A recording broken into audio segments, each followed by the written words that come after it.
प्रकृति की गोद में बसा मायापुर एक छोटा सा गांव था जिसमें प्रवेश करने का सिर्फ एक ही रास्ता था, क्योंकि बाकी के तीनों ओर से ये पहाड़, नदी और घने जंगल से घिरा हुआ था। यहाँ का मौसम हमेशा से ही ठंडा रहता था। चंद्रकला मायापुर गांव में एक रुदाली का काम करती थी। गांव में जो भी मरता था उसके यहाँ जाके रोना और फिर उसका अंतिम संस्कार करना, ये उसका काम था।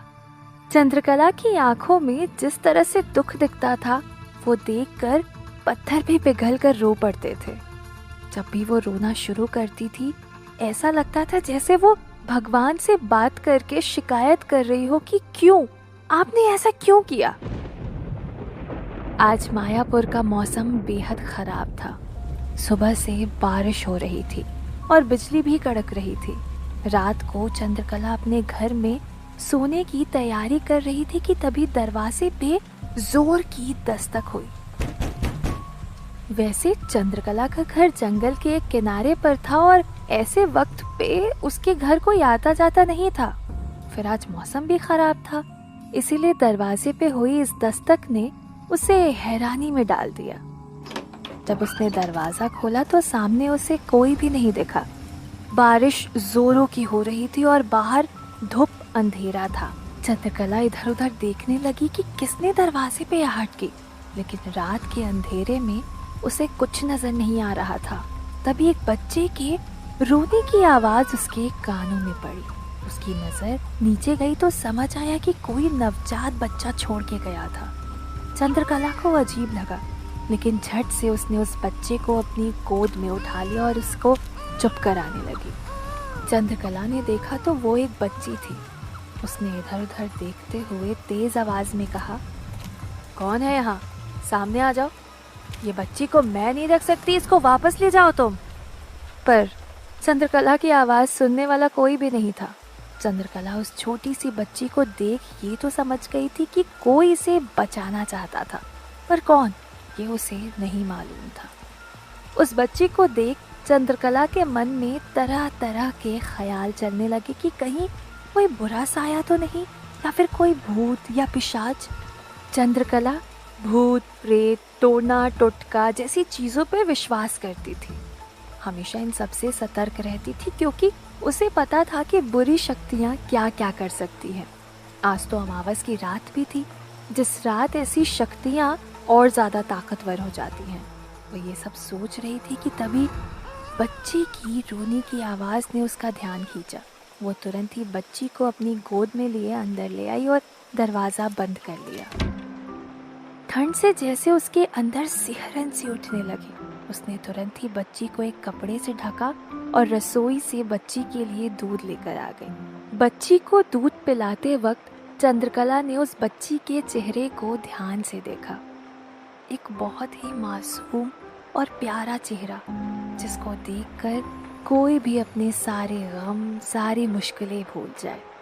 उसने तुरंत ही उस बच्ची को अपने सीने से लगा लिया और कहा, नीति, आज से तेरा नाम नीति और मैं तेरी माँ। नीति को सुलाते सुलाते चंद्रकला कब खुद सो गई उसे पता ही नहीं चला।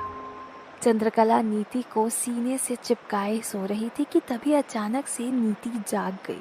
उसकी छोटी छोटी मासूम आंखें बड़ी होने लगी। उसके नाखून अचानक से बड़े बड़े होने लगे। उसकी जीभ अचानक से बड़ी होने लगी और तेजी से वो जीभ को अंदर बाहर करने लगी।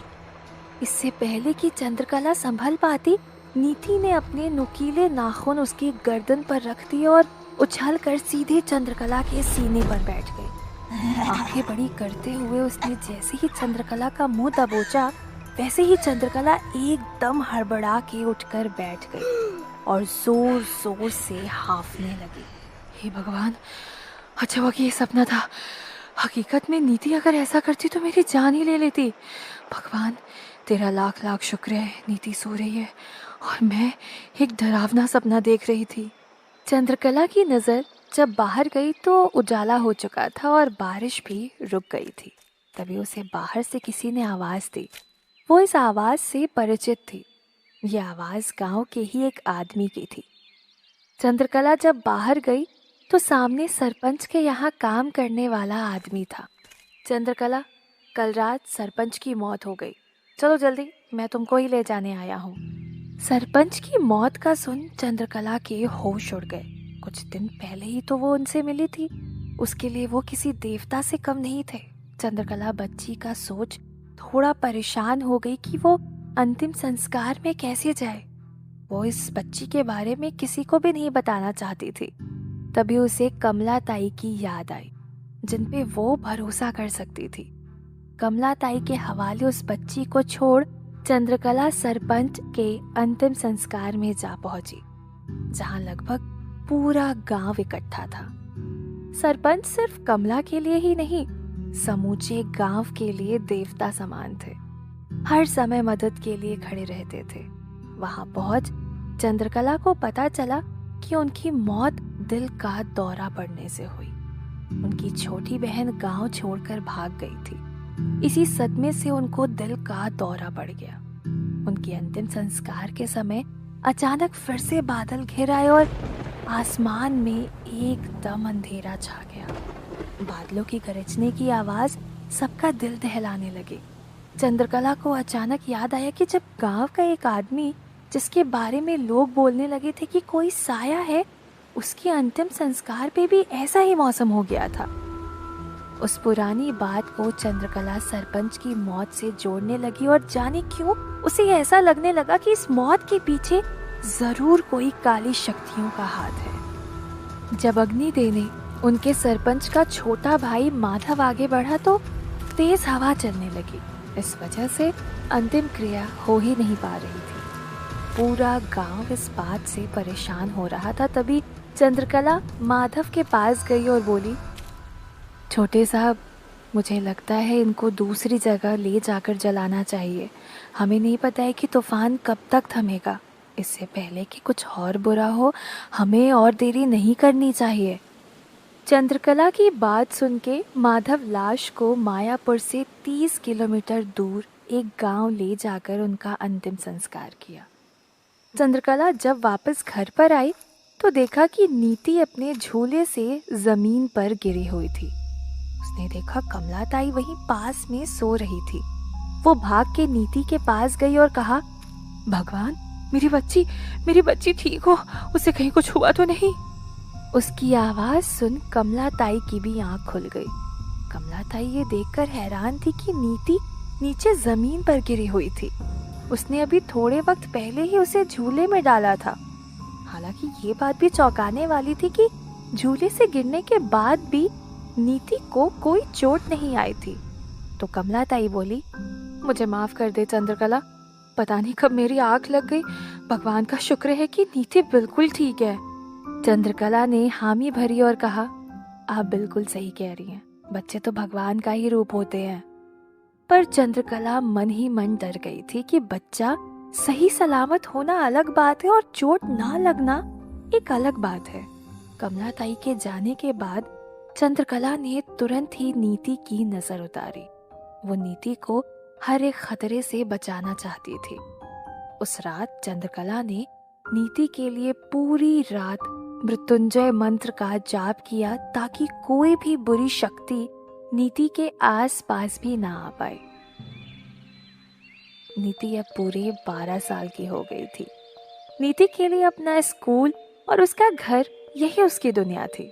वो चंद्रकला के साथ बहुत सारी बातें करती, घर के काम में मदद करती। जब चंद्रकला बहुत थक जाती तब नीति उसके पैर भी दबा देती। चंद्रकला और नीति अब एक दूसरे की दुनिया बन चुकी थी। पर चंद्रकला को हमेशा ही नीति के लिए डर बना रहता था। वो हमेशा कोशिश करती थी कि नीति को कोई चोट ना आए। उसका मानना था कि जो घाव दिखते नहीं, जरूरी नहीं है कि वो होते भी नहीं है। सरपंच की मौत के बाद गांव वालों ने उनके छोटे भाई माधव को सरपंच बना दिया था। आज 12 सालों बाद चंद्रकला को फिर से उस घर में बुलाया गया था। इस बार मरने वाली घर की सबसे छोटी बेटी थी। चंद्रकला को लेने 4 लोग आए थे और जब चंद्रकला घर से निकली तो उसने नीति से कहा, कुछ भी हो जाए नीति, तुमको ये दरवाजा नहीं खोलना जब तक मैं वापस नहीं आ जाती। मानो चंद्रकला को किसी खतरे का आभास हो गया हो। नीति ने हाँ में सिर हिलाया और कहा, कुछ हुआ है क्या माँ? चंद्रकला ने सोचते हुए कहा, अभी कुछ हुआ तो नहीं है, पर पता नहीं, कुछ भी हो सकता है। चंद्रकला जब वहां पहुंची तो देखा कि माधव पूरी तरह से टूट चुके थे। उनकी इकलौती बेटी अदिति मर चुकी थी। उसके गले पे फांसी के फंदे का निशान साफ दिख रहा था। माधव रामनाथ के जैसा सरपंच नहीं था। माधव घमंडी था और मौका परस्त भी, जो अपने स्वार्थ के लिए किसी का गला भी काट सकता था। गांव वाले उसे पसंद नहीं करते थे, लेकिन उसका खौफ इतना था कि ये बोलने की हिम्मत किसी में नहीं थी। माधव अपनी बेटी से जान से ज्यादा प्यार करता था। उसकी अचानक मौत ने जैसे माधव को तोड़ सा दिया था। चंद्रकला जब वहां पहुंची तो उसे अंतिम संस्कार की क्रिया आगे बढ़ाने को कहा गया, लेकिन चंद्रकला के मन में एक अजीब सा डर था। उसने अदिति की माँ के पास जाकर उनको समझाते हुए कहा, ये कुंवारी मरी है, आपको तो इसे सुहागिन की तरह सजाना होगा, फिर आप इसका क्रियाक्रम कर सकते हैं। चंद्रकला की ये बात सुन सभी दंग रह गए थे। ये बोल वो वहां से चलने को हुई, तभी पीछे से माधव गुस्से से चिल्लाया, ए रुदाली, कहाँ जा रही है? मेरी बेटी का अंतिम संस्कार किए बिना? माधव की गरजती आवाज सुन चंद्रकला सन्न रह गई। वो पीछे मुड़ी तो सामने माधव गुस्से में लाल खड़ा था। चंद्रकला ने डरती हुई दबी आवाज में कहा, छोटे साहब, अदिति ने आत्महत्या की है, मैं इसका अंतिम संस्कार नहीं कर सकती। मैं आपकी बहुत इज्जत करती हूँ, इसीलिए मैंने क्रियाक्रम की विधि बताई, नहीं तो जिस घर में आत्महत्या हो वहां मैं जाती तक नहीं हूँ। ये सुन माधव गुस्से से पागल हो गया था और उसे घसीट के अदिति की लाश के पास ले गया और फिर धक्का देके गिराते हुए बोला, चुपचाप विधि शुरू कर, वरना जानती तो है ही मुझे, यहाँ से जिंदा नहीं जा पाएगी तू। चंद्रकला ने डरते हुए माधव के पैर पकड़ लिए और गिड़गिड़ाते हुए कहा, ऐसा अनर्थ मत कीजिए छोटे साहब, सब कुछ खत्म हो जाएगा। अगर आज अदिति बिटिया का अंतिम संस्कार हम कर देंगे तो इस गांव में सब कुछ तबाह हो जाएगा। आप, मैं और पूरा मायापुर, कोई नहीं बचेगा यहाँ। सबके बारे में एक बार सोचिए छोटे साहब। चंद्रकला की आंखों में डर साफ दिखाई दे रहा था, पर उसके अलावा किसी और की हिम्मत नहीं हो रही थी कि माधव से कोई कुछ कहे। तभी गांव के सबसे बूढ़े चाचा माधव के पास आए और उसे समझाते हुए कहा, माधव बेटा, अगर चंद्रकला कह रही है तो मतलब जरूर अनहोनी हो सकती है, इसकी बात मान लो, अदिति बिटिया को लेकर चलते हैं कहीं और। ये सुनते ही माधव ने उन बूढ़े चाचा की तरफ देखते हुए कहा, चाचा, मेरी बच्ची की लाश पड़ी है सामने, अब इससे बड़ी अनहोनी क्या हो सकती है? आप कृपा करके बीच में मत आइए, नहीं तो मैं गुस्से में जाने क्या कर बैठूंगा, खुद मुझे भी नहीं पता है। ये सुन अब बाकी गांव वाले भी डर गए थे कि कहीं गुस्से में आकर माधव किसी की जान ना ले ले। चंद्रकला ने डरते डरते विधि शुरू कर दी। उसने अदिति को लाल जोड़े में तैयार कर दिया और उसकी अंतिम यात्रा के लिए गांव वाले निकल पड़े। माधव के कुछ आदमी चंद्रकला के पीछे पीछे चल रहे थे। माधव को पता था कि चंद्रकला आसानी से नहीं मानेगी, इसीलिए उसने अपने कुछ लोगों को चंद्रकला के घर भी भेज दिया था, जो चंद्रकला के घर का दरवाजा जोर जोर से पीट रहे थे। लेकिन नीति अपनी माँ की बात मानते हुए दरवाजा नहीं खोल रही थी। तभी उनमें से एक ने बोला, ये लड़की ऐसे नहीं दरवाजा खोलेगी, तोड़ देते हैं और बाल पकड़ के खींचते हुए ले चलते हैं इसको। ये बोल वो दरवाजा तोड़ने में लग गया। कुछ ही धक्कों में दरवाजा टूट गया, लेकिन अंदर कोई नहीं था। सब घर में इधर उधर खोजने लगे, लेकिन नीति कहीं नहीं दिखी। हार के वो लोग घर के बाहर आ गए और वहां से जाने की बात करने लगे। को वहां से निकलता देख नीति, जिसने खुद को एक संदूक में बंद कर रखा था, बाहर निकल गई। लेकिन उसे अंदाजा नहीं था कि वो लोग बस बाहर जाने का नाटक कर रहे थे ताकि नीति बाहर निकल आए। नीति जैसे ही संदूक से बाहर आई, सभी बड़ी तेजी से घर के अंदर घुस आए और नीति को पकड़ लिया। खुद को बड़ा होशियार समझ रही थी, हमें बेवकूफ बनाएगी, चल तुझे सीधा शमशान ही ले चलते हैं। ये बोल वो सब नीति को खींचते हुए शमशान की तरफ चल दिए। इधर चंद्रकला फिर से माधव से विनती करने लगी, ये पाप ना करे, संभल जाइए, अभी भी वक्त है। लेकिन माधव उसकी एक भी सुनने को तैयार नहीं था। तभी एक तरफ से नीति को आता देख चंद्रकला सन्न रह गई। वो समझ गई कि ये लोग माधव के ही आदमी हैं जो नीति को जबरदस्ती शमशान ले आए हैं। उन लोगों ने नीति को माधव के हवाले कर दिया। माधव नीति को खींचते हुए चंद्रकला के सामने लाकर ऐंठ में बोला, अगर तूने अभी क्रियाकर्म शुरू नहीं किया तो तेरी बेटी का क्रियाकर्म मैं कर दूंगा। चंद्रकला के पास अब और कोई रास्ता नहीं था, वो मजबूर हो चुकी थी। उसने अभी मंत्रों का जाप शुरू कर दिया, लेकिन तभी आसमान में काले बादल छाने लगे, जैसे कोई बहुत बड़ी अनहोनी होने वाली हो। तभी अचानक नीति भी जोर जोर से चीखने लगी। उसके शरीर से खून बहने लगा। आज तक जितनी भी चोट उसे लगी हुई थी, सबके घाव खुलने शुरू हो गए थे। वो पूरी तरह से खून में लाल हो गई। ये देख गांव वाले भी डर गए। चंद्रकला भी नीति का ये रूप देख सहम गई, जैसे उसके शरीर का सारा खून सूख गया हो। वो बड़ी तेजी से नीति की तरफ बढ़ी, लेकिन जैसे ही वो नीति के करीब पहुंची, नीति ने उसे एक जोर का धक्का मारा, जिससे वो कुछ दूर जा गिरी। नीति के अंदर इतनी शक्ति देख सभी हैरान रह गए। चंद्रकला समझ गई कि नीति पे जरूर कोई काली शक्ति का असर हो रहा है। नीति भी नहीं समझ पा रही थी कि ये उसके साथ क्या हो रहा था। वो भी डर के मारे इधर उधर भागने लगी। तभी उसका पैर लड़खड़ा गया और वो अदिति के लाश के ऊपर जा गिरी। अदिति की लाश को छूते ही नीति तुरंत बेहोश हो गई। ये देख वहां मौजूद सभी गांव वालों में भगदड़ मच गई। दहशत में लोग वहां से भाग निकले। नीति का खून से लथपथ शरीर देख माधव भी सन्न रह गया। वो भी वहां से भाग गया। चंद्रकला भाग के नीति के पास पहुंची और उसको होश में लाने की कोशिश करने लगी, लेकिन नीति में जैसे जान ही नहीं बची थी। आसमान में बादल घिर आए थे और बिजली कड़कने लगी थी। तभी बिजली की चमक अदिति के लाश पे आ गिरी और लाश धू धू कर जलने लगी। ये देख चंद्रकला के होश उड़ गए। उसे समझ आ गया कि किसी काली शक्तियों का ये काम है। वो नीति को उठाकर किसी तरह भागते हुए घर आ गए, लेकिन नीति को अभी तक होश नहीं आया था।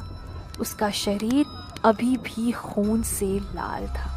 चंद्रकला अपनी बेटी की ये हालत देख बहुत परेशान हो रही थी।